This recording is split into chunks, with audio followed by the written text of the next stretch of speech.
नमस्कार, मैं हूं नागेंद्र कुमार। आप देख रहे हैं सिटी न्यूज़। और 2023 का जो चुनाव था, घोसी विधानसभा का उपचुनाव, और उसमें उसका निर्णय अब आ चुका है। और मेरे सामने जो विश्व हिंदू परिषद के जो प्रांतीय अध्यक्ष गोरक्ष के हैं, भानु प्रताप पांडे जी हैं। आइए उनसे कुछ बात करते हैं। क्या कुछ वजह था कि जो इस चुनाव को लेकर काफ़ी इन्होंने प्रचार किया था, जो जनता के बीच में गए थे और अपने बड़े बड़े मंत्री लोग भी आए थे साथ में और देखे थे। क्या ऐसी कुछ खास वजह था कि जो ये करारी हार इनको देखना पड़ा, इन लोग को देखना पड़ा? कुछ आइए उनसे बात करते हैं। जी बताइए सर।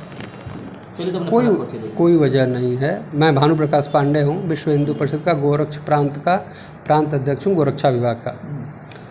कोई वजह नहीं है। जनता ने अपना निर्णय दिया है। जनता के निर्णय पे किसी का वश नहीं चलता है, और जनता ने अपना निर्णय दे दिया है। हमको स्वीकार है। जो भी निर्णय है जनता का, हम उसको स्वीकार करते हैं। कि जिस तरह से भाजपा के लोग प्रचार कर रहे थे और दावे कर रहे थे कि 50,000, 60,000, 40,000 वोट से भाजपा जीत रही है, क्या ये दावे कहीं धरातल पर दिखने को नहीं मिला था? जनता बहुत ज़्यादा कुछ अंतर दावा जो करा जा रहा था वो निश्चित रूप से वह एक अपना एक उत्साह का विषय होता है। मन में हम हर आदमी चाहता है कि हम 50,000, 1 लाख से जीतें, और उस तरह से कार्य करता। हमने कार्य भी किया, उसी प्रकार से हमने दावा भी किया था। अब रिज़ल्ट नहीं आया तो भाई ये तो दूसरी बात हो गई। हमने प्रयास उसी तरह से किया जिस तरह से हमको 50,000 की जीत चाहिए थी। हमारे मंत्री जी लोग हों, चाहे पूरा संगठन लगा था, इस नज़रिए से, इस कर्तव्य निष्ठा के साथ लगा था कि हम 50,000 वोटों से जीतेंगे। तो देखा जाए तो 2024 में आप लोग दावे कर रहे थे कि यही वोट 2024 के चुनाव को एक तरह से प्रभावित असर डालेगा।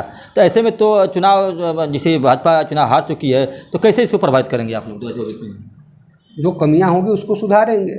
सुधार करके फिर हम नए कलेवर में, नए जोश में आएंगे और उसको सुधार कर लेंगे।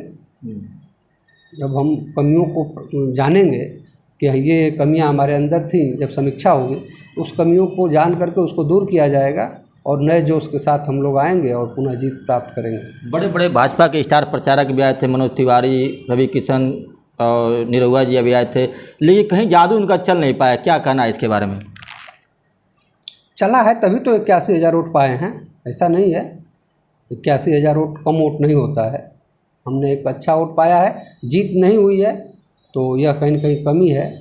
क्या ऐसा नहीं लगता कि भाजपा जो प्रत्याशी उतारते, कुछ उनके खेमे में कुछ कमियां थी कि प्रत्याशी सही नहीं है, या कुछ नज़र आया? क्योंकि भाजपा के कार्यकर्ता जो या नेता भी तो इनसे काफ़ी खुश नहीं थे। डायरेक्ट अमित शाह के तहत आए थे, टिकट मिला था इनको। तो क्या ऐसा नहीं लगता कि ये भी कुछ फैक्टर यहाँ पर कुछ कम नज़र आया था क्या? नहीं, ऐसा कुछ नहीं। प्रत्याशी तो कोई भी हो, वह कमल का फूल ही हमारे लिए निश्चित रूप से महत्वपूर्ण होता है। तो हमने जो कार्यकर्ता है भाजपा का, वह कमल के फूल को देखता है जो उसका चुनाव चिन्ह है। तो यही माना जाए कि जो ये जितना वोट इनको मिला है, ये कमल के फूल के निशान के। दारा सिंह का कोई इसमें भूमिका नहीं। कार्यकर्ता और प्रत्याशी का महत्व नहीं होता है, पार्टी का महत्व। हमारी विचारधारा जो है, हमारा संगठन के विचारधारा, पार्टी की विचारधारा, वह महत्वपूर्ण होती है। कोई कार्यकर्ता बहुत बड़ा नहीं होता है, वह बड़ी होती है तो संगठन या उसका पार्टी। और उस आधार पर मैं यह बात कर रहा हूँ कि हम कमल के फूल को तरजीह देते हैं, संगठन को तरजीह देते हैं। अब 2024 में क्या तैयारियां रहेंगी आप लोग की तरफ से? अब तो ये हो गया, अब लोकसभा का चुनाव आने आएगा 2024, किस तरह की तैयारी कर रहे हैं? यह विचारणीय प्रश्न है, आगे विचार किया जाएगा, उसके बाद हम तैयारी करेंगे। ये थे भानु प्रताप पांडे जी। इन्होंने काफ़ी कुछ अपने शब्दों में कहा। अब इन्होंने मान लिया कि कुछ कमियां हम लोग की पार्टी में थी, हम लोग प्रचार सही से नहीं कर पाए, जनता की बात बीच में अपनी बातों को सही से नहीं रख पाए। जो इस तरह का हम लोग का यह माहौल देखने को मिला।